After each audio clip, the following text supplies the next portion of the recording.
From the finest diamonds worn by royalty to the uranium that fuels some of the biggest economies in the world, it's no doubt that Namibia is indeed a big deal as far as natural resources are concerned. But the question still remains, is Namibia herself benefiting from her natural resources? To help us answer that question and to give us a better understanding of how the mining industry works, I'll be joined by Tom Alwendo, the Minister of Mines and Energy. Good day, Minister, and thank you so much for joining us. Thank you very much, Jonas. It's quite a pleasure for me to be with you and talk about the mining sector. Much obliged, and thank you so much for having us in this venue that has so much history. I mean, we have a dinosaur behind us here, and I think history will be a very convenient starting point in terms of understanding the mining industry before independence, post-independence. What has changed? Can you just briefly talk to us about the history of the mining industry in Namibia? Yes, I can do that, but certainly the dinosaurs aren't part of the mining as we know. But yes, I think Namibia has got a long history of mining. I think people say way back in 1885, there were people already actually looking for iron ore. But the modern mining, as we know it right now, probably is that for diamond mining that started way back in 1808 when the first diamond was discovered. And since then, a number of other minerals were discovered. So Namibia really has got a long history of mining, such that where we are now, mining as a sector play quite an important role in terms of economic development. It's a sector that obviously has got its own challenges, whether it's in terms of how you do that, whether in terms of how you finance it. But it's a very, very important sector, which means that we need to really pay particular attention to the sector because of the influence it has got on the economy and society as such. Talk to us about the creation of the Ministry of Mines and Energy and its functions. I mean, there are a lot of people who read about it, who drive past this building perhaps and want to do themselves, well, what exactly does the Ministry of Mines and Energy do? Yeah.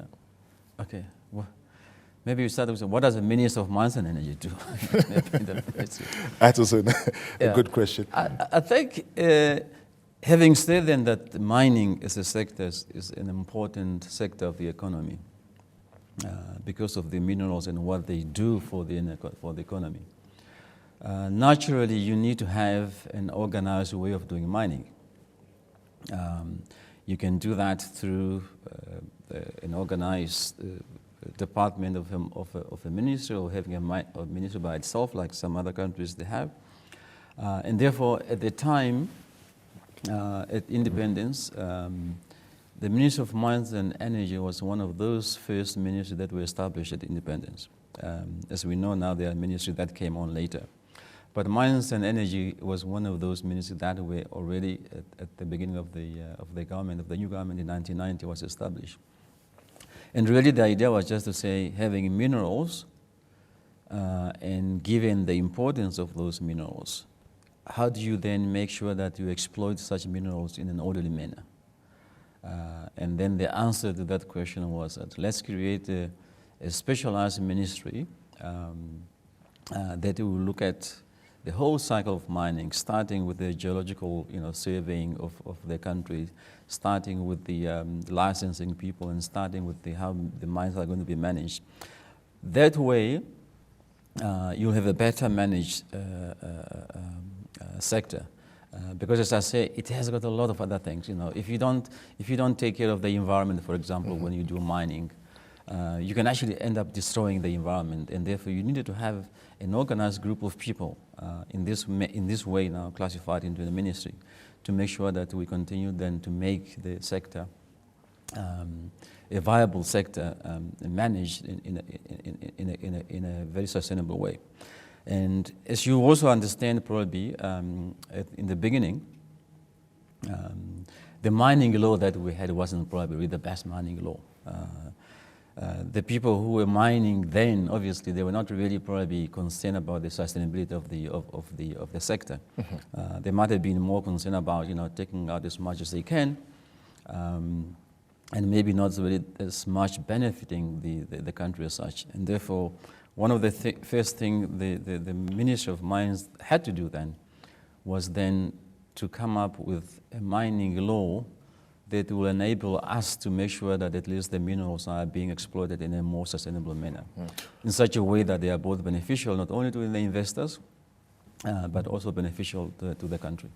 But how much of a challenge was this? I mean, we were just gotten our freedom from the then apartheid South African government, and you were now a baby, both as a country and also going into this mining industry. This is something that the majority of blacks were never allowed to. The only time they had access to the mining was being as laborers. Now you're in a position of managing these resources.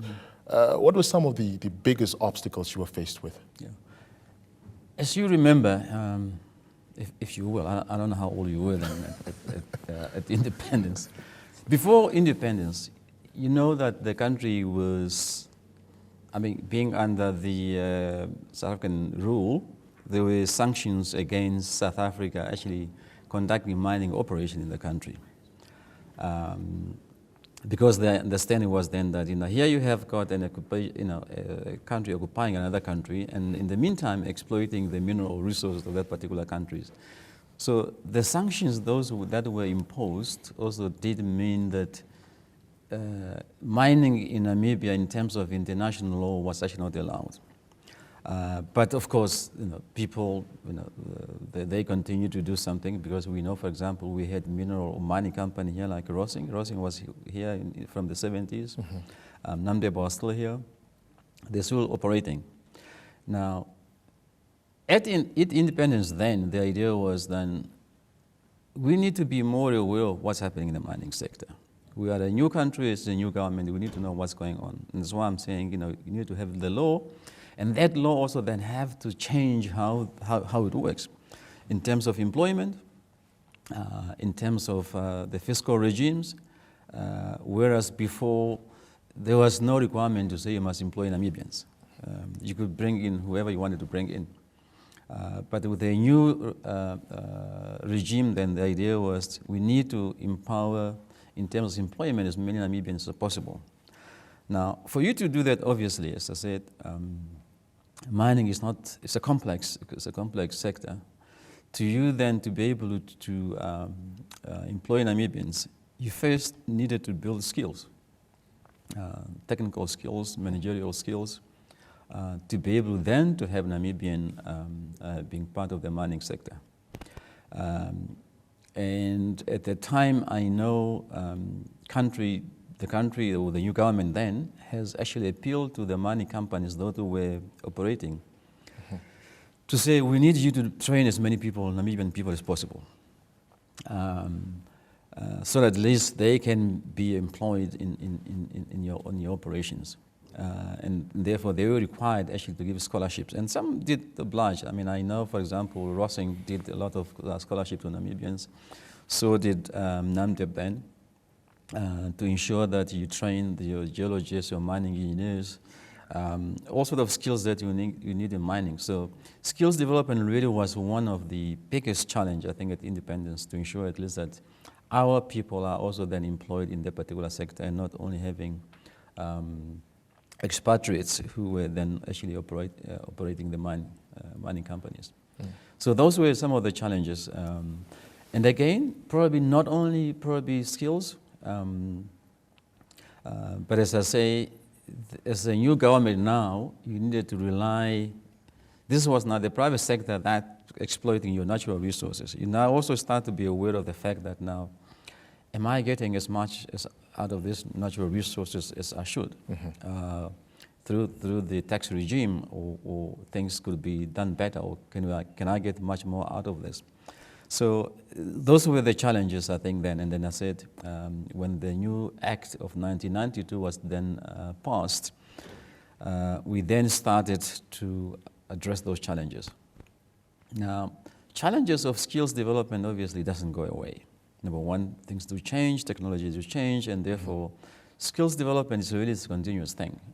And therefore, up to now, we need still to continue to develop those skills to make sure the workforce are really up to speed with the new technology, how to do mining. Because as mining operation, you continuously need to keep up with the change in technology, because that not only help to have more output, but it's also actually help you to be more profitable, because now you're able to actually to use the latest technology and to be able to discover whatever you are discovering much more faster and probably much more efficient as well. So that continue up to date, in terms of skills development. How does our law oblige foreign investors to ensure that the skills are passed on to locals? I know, for example, I read an article a few years back as to how Ghana was doing in the mining sector, and the then president said, no, we force these people to train our own people. So in the next 10 to 15 years, we have Ghanaians doing jobs that were being done by Canadians or Chinese or Americans back then. Does our law make any provision for that? Does it speak to that? Yeah. I think we do address that on probably two fronts. As you know, we do have the employment equity. We've got the employment equity laws that basically says companies need to employ Namibians as much as possible. And there are even targets, against which you need to employ Namibian people. Now, if you're a company, if you're an investor, and this is what the law says, obviously, you don't have to wait until you are told how many people to train, because you know now that you cannot actually employ, there's a limit of how many you can bring in. And therefore, already, as a company, you are under obligation actually to train as many people as possible. Not only that, way back, the government then said, because these are specialized training, all the mining companies need to pay a certain percentage of their profit into a fund that today is known as the Petro Fund. And that Petro Fund is actually basically there to train, to develop skills in the mining sector. And over the years, really, the Petro Fund has done a tremendous job in terms of actually developing skills in the mining sector. Most of the mining engineers we have currently operating in the mining companies across the country, those are people who were trained through the Petro Fund. But like other countries do, we are also saying, I think we need to be also a little bit more specific in terms of what people call local content. Local content in terms of skills development, local content in terms of making sure that the mining sector, does, source their input from the local economy, local content in terms of value additions. And if you put it really together in a context, you're probably going to be much safer than having to rely either on the Labor Act or on the employment equity legal framework. But maybe to localize that for a specific purpose for the mining sector. And right now, we are in the process where we are reviewing the mining law. And as I said, the mining law was really enacted long back in 1992. Sure. A lot of things have changed. And therefore, in that revision, one of the things we are really critically looking at is how to really make sure that the local content issues is really handled maybe much more efficient. Now that we also know we've got an experience on how things work and how things don't work, and we are putting that local content to make sure that at least the mining sector become more beneficial to society. Esther, we'll take a quick break, and after that we'll talk about the question that's on everybody's lips, and that is whether Namibians are really benefiting from the natural resources. Great.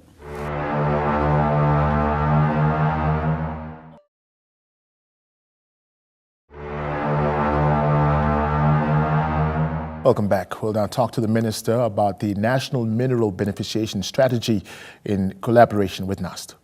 How far has that come? Maybe before we go to that, let's maybe just step a little bit back and just really make it clear how mining operates. what happens for you then to start saying you have got a mining company and you got minerals that you now need to beneficiate? Maybe let's just start there. The way it's arranged now, the law allows anybody to actually come to the Ministry of Mines and say, I want you to give me this particular area here to go and prospect for diamond or to go and prospect for gold. Prospect means to... Prospect means to simply you need to go and dig around and see whether there is something. And this is what then people call the applying for an EPL. An EPL simply stands for an exploration and processing licenses. In other countries, the country is already demarcated, and therefore you come and apply for a specific size or land area. In our case, you go out and figure out where you want to do, as long as nobody already is doing something there. And you come to us and then you say, okay, now I have this coordinate, I want you to give me exploration licenses. You then assess, and the law says that you have to prove that you have got the ability, technical ability to be able actually to go and look for the minerals. And you should also somehow indicate that you have got financial means to be able to actually discover the minerals. So in other words, not just anybody can come apply for the license unless, of course, you've... Well, if that was the case, many of us would have already quit our day jobs and in fact, been digging for minerals. You have a lot of people who apply for the minerals. Right now, we have got almost 1,000 active exploration licenses which are going. People do apply. Because it's really the fee or the application fee is very small. I think it's $1,500. You get your application, you apply, we assess it. We prove that you have got technical knowledge how to do that. You have proven that you financially able to do that. The minister will then, based on that assessment, allow you to go and do exploration. The exploration is usually given out for a 3-year period. You got 3 years within which you'll then go around that area that has been given to you to look for those minerals. And that's very important because somehow people think mining is really this glamorous, industry. People simply go there and actually you got the license, you're gonna get diamonds or you're gonna get uranium. Yeah. It doesn't work that way. And obviously now, with exploration during the 3-year period, there are no guarantee that you are going to actually find any minerals. So it's a gamble. Probably 1% of the licenses that are given out. 1% of those, you will be lucky actually to discover a mineral, and then eventually once you discover that, you then go on and apply for mining licenses. That will then allow you to build a mine and start operating. So that is very, very important, I think, for people to understand that how it works. Now, we over the years, it's been challenging. Before we go to the value addition, it's been challenging now. There's this question about why don't we have as many Namibians actually being part of this process? Most of the investors in the operating companies that we know are owned by foreign investors. But there's no impediment that says Namibians cannot apply. In fact, 90% of the people who apply for the exploration licenses are actually Namibians.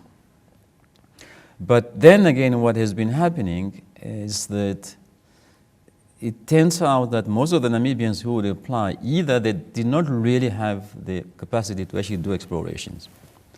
Either they did not have the technical requirements or they don't have the financial means. As I said, it's very, very difficult to go to a bank and borrow money to do exploration, because if I'm a financier, if I'm a banker, and then you want money to go and do exploration, which probably only 1% chance that there is something, chances are I probably won't give you that money. So it's very, very difficult to get exploration investment, unfortunately.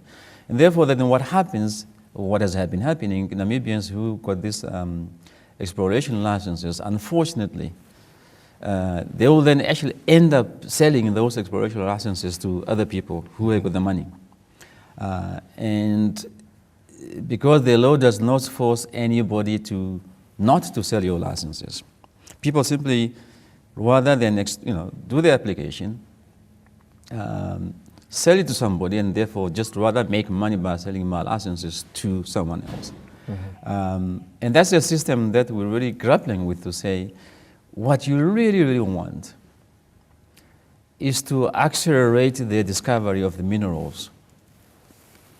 And if that's going to happen, you probably then will rather want to give to somebody really who's ready to do the exploration, not to somebody who will start speculating with the licenses itself and simply delay the discovery of minerals. Now, that does not resolve the question about the Namibians who still believe it's their minerals, rightly so, and they need to participate. We still you need to find a formula. Then how do you then ensure that they're still part of that system? So this is the part of now the exploration. And then you come to the mining. You are given a mining license, and the mining licenses in law can be given up to 25 years.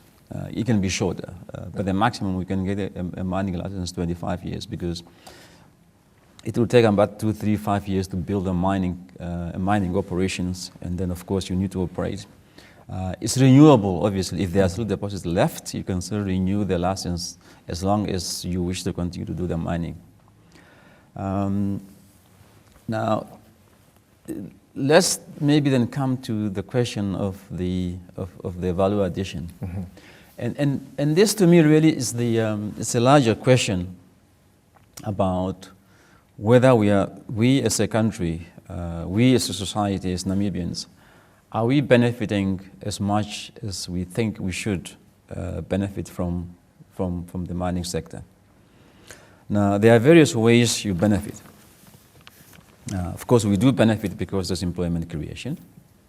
We do benefit because the mining companies, when they make profits, they do pay taxes. Our tax rate in the mining sector is about 35%, except for diamond, which is much higher, actually 50%. So you benefit also then from the skills development that, as I was saying, it needs to be done, and normally is done with the money from the mining operations. You can also benefit if the mining sector is structured such that the mining companies do source their mining input from your economy. For example, if I'm a uranium mining company, and one of the input that I need a lot of is this acid to be able to get the mineral or the uranium out of the rocks. If that acid is manufactured in Namibia, obviously, then not only are you benefiting from the mining operation itself, but you're also benefiting from the other sectors, which is manufacturing the input you need. How do you benefit from the sector? And as I was saying, there are various ways. Either you benefit from the taxes the companies are paying, you benefit from the skills that are being developed, you can also benefit through companies sourcing their mining input from local economy. You can benefit from beneficiation, as you were saying, the question we were asking about beneficiations. And those are various ways of benefiting from this. Now you have to put that picture together. The income tax people are paying, the royalties that are being paid. As you know, in the mining sector, not only companies do pay tax based on the profit they make, they also have to pay this, what we call royalty. And royalty really is just a compensation for the state, given that the natural resources is a very finite resource. It doesn't end, it doesn't stay there forever. Your mine diamond out eventually is going to be finished. And therefore, the fact that it's a finite resource owned by the state, we also got an extra income that we get from the mining companies that they call the royalties. And the current royalties range between 3% to 10% of their production. It's a tax that is raised on the revenue of the company. Before you sell anything, that revenue is earned already. The highest royalty you have is on diamond, that is 10%. And some of the minerals really you got as 3%, and it goes up to 10%. What happens when mines don't make money? when mining companies don't make money, they are still required to pay royalties. As I said, the royalty is not taxed on the income, on the profit. It's taxed on the revenue. If you are still mining and you are selling something, that tax is raised on the revenue that you are getting from the sales. But obviously, if companies don't make profits, I may not make profit maybe in year 1, year 2, but if I know I'm still going to make profit in year 3, I'll probably continue to operate. But if when a mining become non-profitable because of either the nature of the economy or whatever, or maybe there's no market anymore, they may then of course find themselves where they can't pay that royalty, but then that's another issue. So those are really how we then need to put the picture together and say, look, with all these elements of how we benefit, are we still feeling that maybe we should get more? And that's where I think the issue of beneficiation comes in. And beneficiation simply means if you are mining with copper, and copper is used to do copper wires, why don't you allow then people to just take the raw copper and then actually export it outside? The argument being, if you were able then to turn that copper into wires, it will mean you're going to have somebody to turn that in copper into wire, and therefore you're going to have more people to be employed in this value chain, not only the extraction, but also what to do with the raw materials before it's exported. And that's a very good question. And I think every country that got a mining sector, and not only any mining sector, but any other sector, basically what you really want to do is to follow the value chain and be benefiting from every value chain process, not actually to only do halfway and then it goes somewhere else. Now, this question has been asked over the many years. And to try and really come to a conclusion how to answer this question, we then made a study with the assistance from NUST, which again I'm proud to say at least we should really start to make use of our own institutions. There are tendencies also to want to make if I want a consultant, then therefore I need to go outside and get a consultant from outside, while you already got people right in front of you who can actually do that work. And they've done a good work. Unfortunately, because of the COVID-19, we were supposed to have then concluded the discussion about that, and therefore also having a plan how we're then going to activate or to start with the real value additions. But maybe I can just share with you what really people are looking at.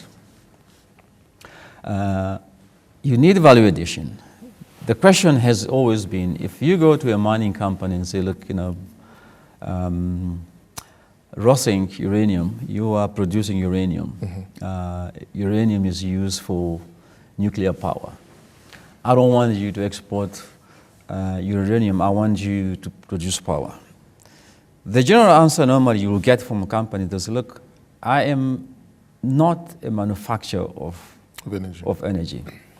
All I know what to do is how to get uranium out of the ground and sell to those who can convert them into energy. The same thing if you go to the gold companies, look, I only know how to get gold off it, but I don't know how to really do a gold jewelry or anything else. So that has always been the question. But that should not make us stop then still asking the question to say, okay, well, how do we then work with the producers, those who only know how to mine, and not necessarily the one who knows how to manufacture or using this raw material to manufacture? We should still be able then together say, we can then invite other investors who will then use that raw materials to further add value to it. Except, obviously, there are some companies who have also followed the chain themselves. But generally, they will say, look, we are expert in mining, but we are not expert in manufacturing goods. So what is exactly stopping us from adding value to, for example, the copper example that you've made? Yeah. I mean, what type of knowledge, expertise does one need to have this copper turned into copper wires, for example? I mean, after 30 years, the industry has been around for that long. Even before that, I mean, what's stopping us? Yeah, it's not necessarily the expertise. The issue is this, as I was trying to explain, the issue is that you need an investor who is going to put up a plant to do copper wire. So money is the problem. Money is the problem. Or, well, maybe not, let's not say money. finding the investors. And therefore, the solution will lie in where we need them to come up with distinct incentives to attract investors who are going to invest in this plant. Instead of us insisting on the company who are the mining company to be the one actually to transform that into finished goods. Because even where they sell, they don't sell to themselves where they make local finished goods. They simply just sell what they have mined. And therefore, for us, really, is to make sure at least that we do have some incentive that can attract investors, not mining investors, because we already have with the mining companies, but investment, in actually now transforming what has been mined into, finished goods or semi-finished goods. And the other things we have been grappling with, which is also in the study, but as I said, I'm just trying to highlight what is in the study and how we're going to implement that. The other thing is also, it's one thing to say, I want to have a factory to manufacture copper wire. But as an investor, I need to be assured that the copper input that I need into this factory is really enough at a certain scale that will make it, viable to invest in the factory. And that's why usually then in countries where you don't really have enough volume, that volume is not really sufficient for anybody to invest, to actually take that, to buy that and transform that into a factory that can make products. So what then happens, investors probably then invest in a factory and then import all this from all the various countries that don't have enough. And therefore, for us, we are just going to look at to say, which of the minerals do we at least have sufficient volume that will justify an investment in value addition, in other words, building factories. If you were to find that, unfortunately, you don't have enough volume to do that, it will simply mean that no investors will want to do it, because they will say, look, the copper you have got is not good, it's not enough for me to actually get this kind of investment going. For each investment, there still should be a minimum volume that will be necessary for you to get any investor who may want to do that. So the study has established some of those, but as I said, the discussion is still ongoing. Hopefully now that we are opening up where people can come together and discuss, we'll then finalize the discussion and translate that into now a program that we are going to be following in terms of now how we're going to add value. And when that happens, again, of course, government it will not only be the Ministry of Mines and Energy. As you know, industry development is under a different ministry, and during the study we've also been doing this together with the Ministry of Industrialization and Trade to make sure at least by the time the program is now designed, they will be the one to run it and not the Ministry of Mines and Energy, because they are the one concerned more with industrialization. I would like for you to further simplify the benefits derived from mineral resources mined around the country. If, let's say, for example, little Mervyn Flermeis from Karasper knows that from what they're taught in social studies that you have zinc here, you have diamonds and all these other mineral resources, but somehow when the mines pay the money over when they pay their taxes, obviously it goes to the Ministry of Finance. The Ministry of Finance now sits down and decides, okay, this X amount of money goes to this part, because obviously if you have a town of 50,000 people compared to 250,000 people, even if that mineral is not coming from that area, the town of 250,000 people becomes a priority. Yeah. The others reason still, is one of the poorest regions, despite the fact that they have minerals being mined that contribute immensely to the economy and the development of this country. How do you explain to Mervyn Flermes that, listen, this is exactly how it works? Yes, it is being mined in the region that you come from, but you're not getting as much as the others are getting because of ABCD. How do you explain that to Mervyn Flermes?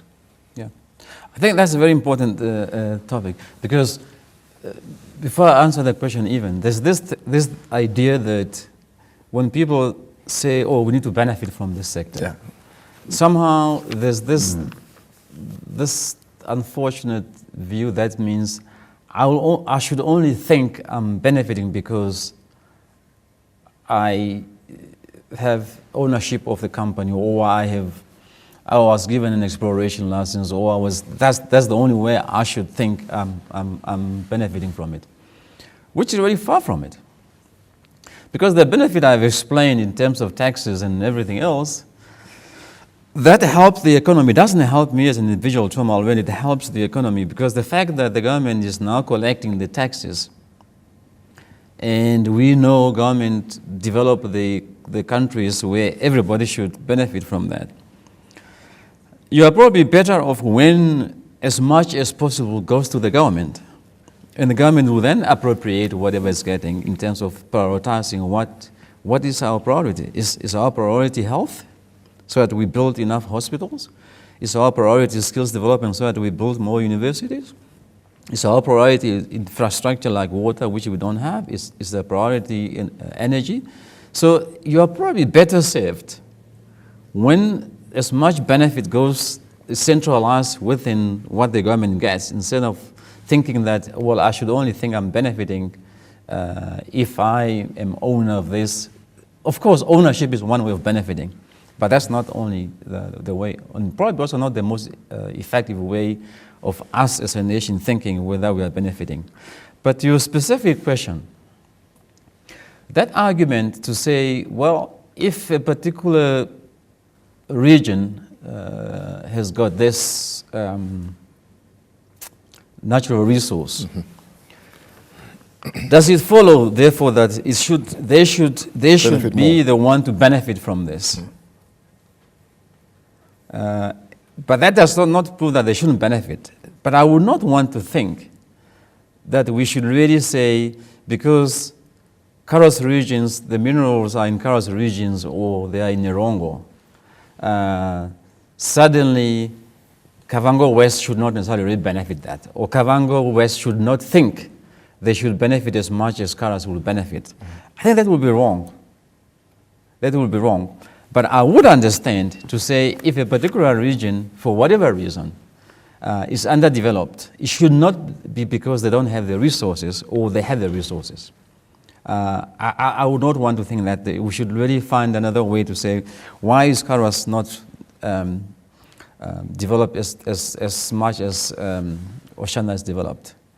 And what indicators that we have that says Karos is not developed, and therefore as much as Kunene is developed, for example. Yeah. So I think if we go that, it becomes a little bit difficult, I think, for us to really find the formula how to develop the country. But I would agree that what you really need is to centralize whatever government can get out of these mineral resources, as I said, either through your taxes or through your royalties, through other ways.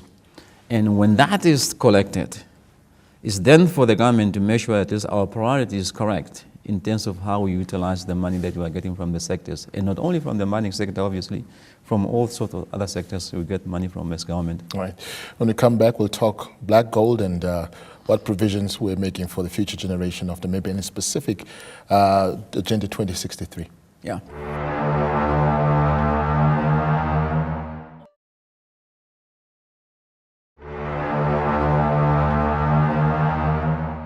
Welcome back. Time now to take a look at how Namibia's natural resources will ensure Namibia's future generation.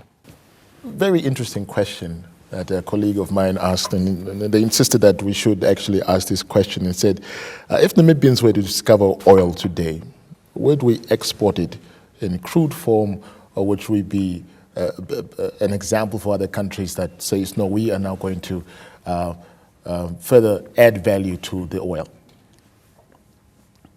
I was just thinking about the other day to say, I wish we would discover oil while I'm still the Minister of Mines and Energy. So I'm going to ask the President maybe to keep me for a while, at least while you're doing this.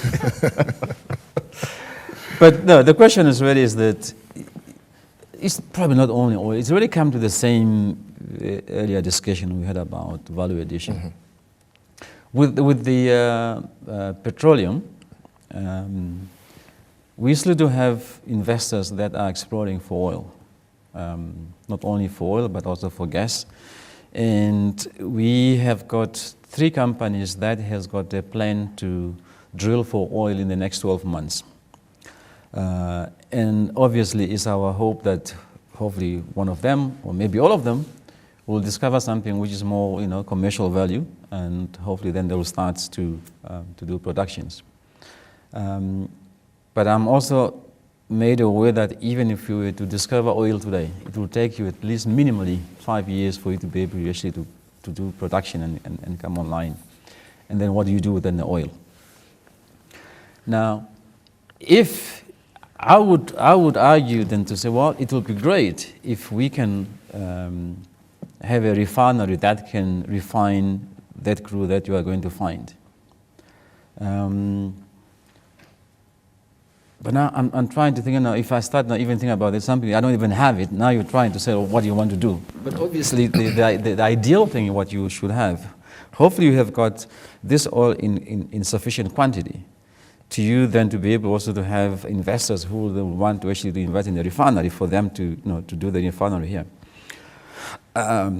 So that's one can hope. But the question you always have to ask yourself,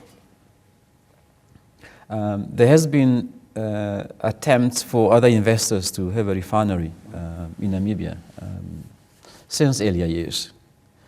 The question has always been where to source the crude and the markets to which you are going to sell the refined product.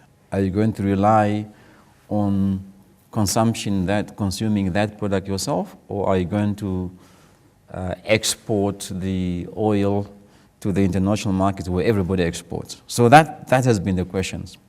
But I guess then if you resolve the question of having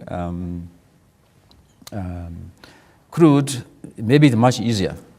But I also know countries that have got crude. They haven't invested in the refinery. I mean, if you think about Angola, I think Angola has got one or two very small refineries. So they're still heavily relying on importing crude refined products. So is, for example, Nigeria. I think it's a good lesson for us to learn why were they not able to do what we now think we should do. Maybe there's 1 or 2 lessons that we can learn from that. What will also probably be informative is also the production agreement that you are going to sign with the companies that will find this oil. Will they be in such a way then that you can start to say, look, we are going to do to build a refinery, or will be some of those contracts that might not actually put you in a position to do that? Because after all, this is still investment, by other people. So you're going to have an agreement with the people who are invested to say, yes, although you put in your money, what we would want us together as partners is that, this oil must be refined here. So, but that is really something way off, and it's something that we are thinking about as part of the value addition that we've been talking about earlier. Let's talk a bit about Agenda 2063. Now, this is a topic that is always brought up in many speeches by politicians, and particularly heads of states. They talk very proudly of it. And what provisions are we putting in place to ensure that 50 years from now, 100 years from now, the future generation of Namibia still benefits? Yeah. Agenda 2063. Yes. That is okay. This is exactly what, 43 years from now on? Yeah, 43 years. And probably sounds like a long time, because but I always do think, if I think back 43 years, how old was I 33 years? I was a little bit younger than you are, then I think. So it is a long time, but it's also a short time, depending on what it is you do.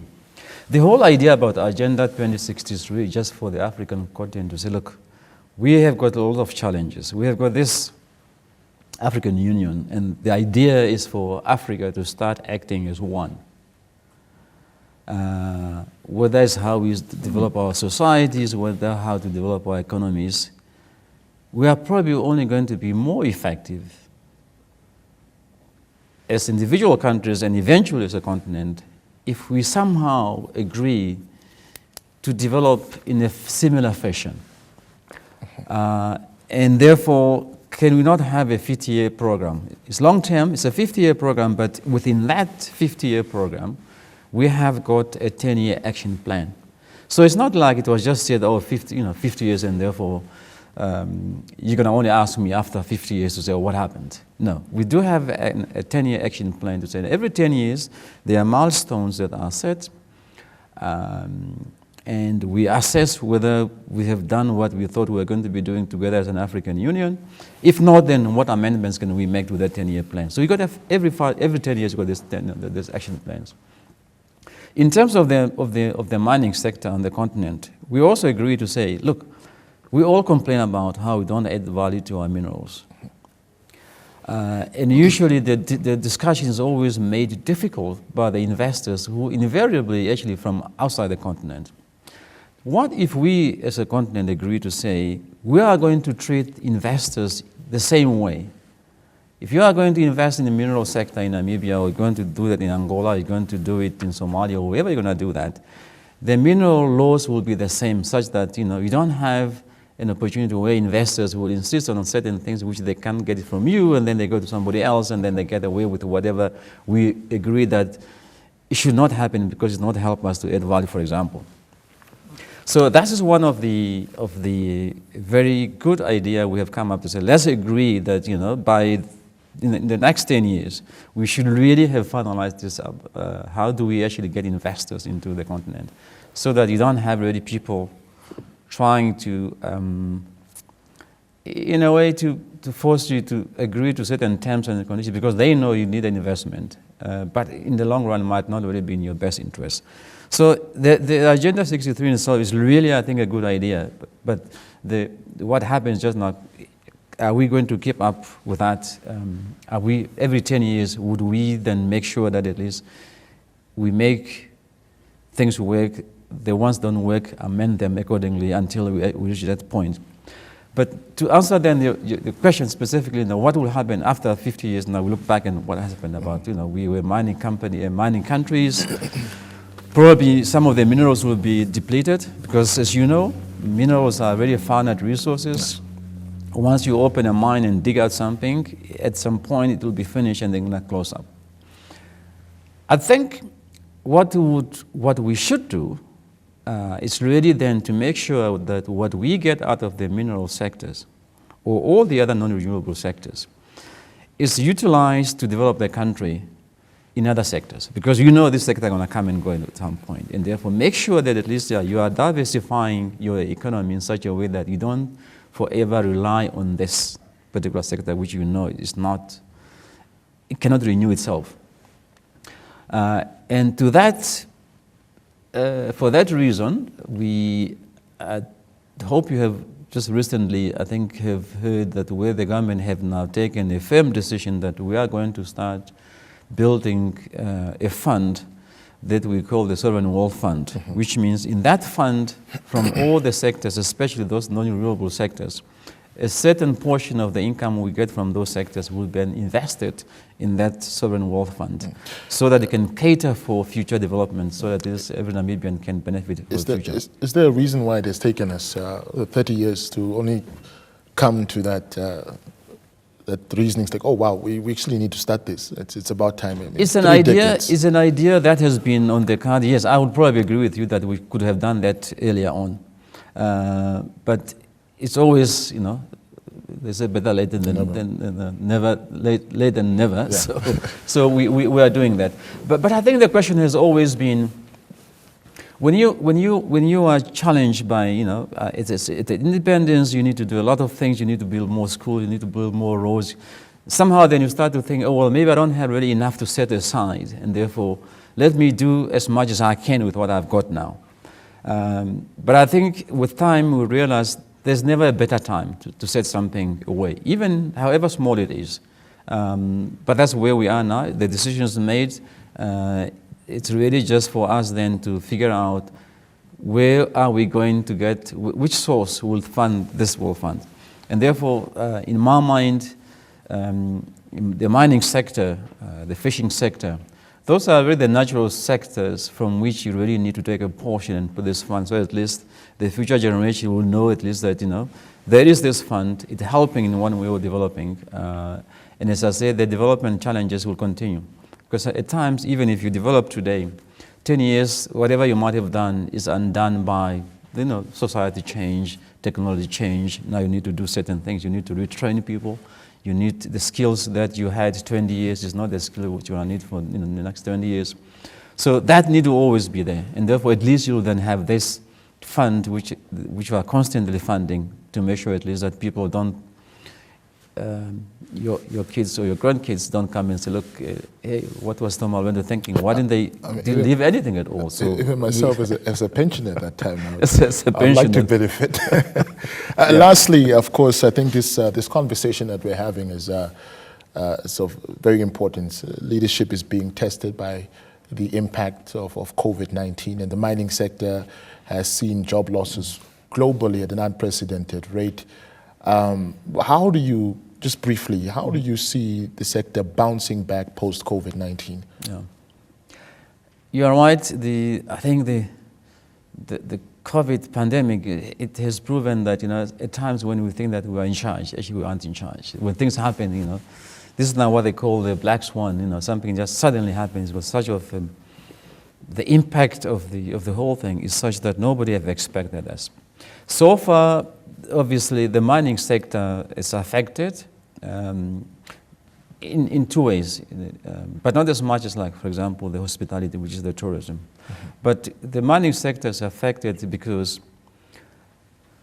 when it started, our sector rely heavily on input that come from outside. That now, when you close the borders, you can't always get all the inputs you need actually to continue operation. And therefore, some people, even if they were able to operate, they could not actually operate at the full scale. As you know, international borders are still closed, and not all the input are classified as essential, although most of it is. So that is one way how it's impacted. The second way is also in terms of markets.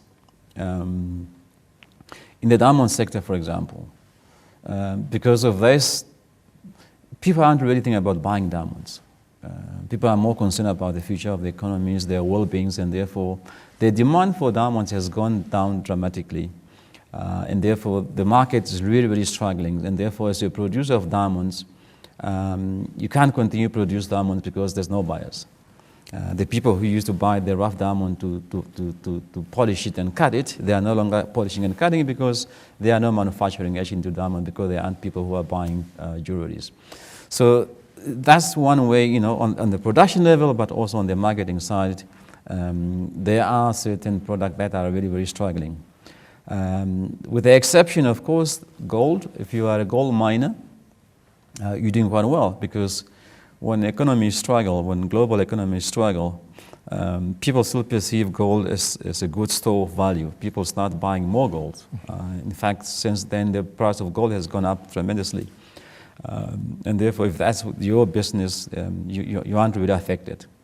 But how it will recover, it's again just depending on the market, where these products are being bought. Will demand pick up again? If demand pick up, obviously production will pick up. Production will always follow demand for the goods that are being produced. Mr. Tom Alwendo, it's been a great pleasure talking to you. Thank you so much once again for having us. Thank you very much. So I look forward to have another session. So I'm sure there are still a number of things which will need clarification as we go forward, and I look forward to that session again. Absolutely. Thank you.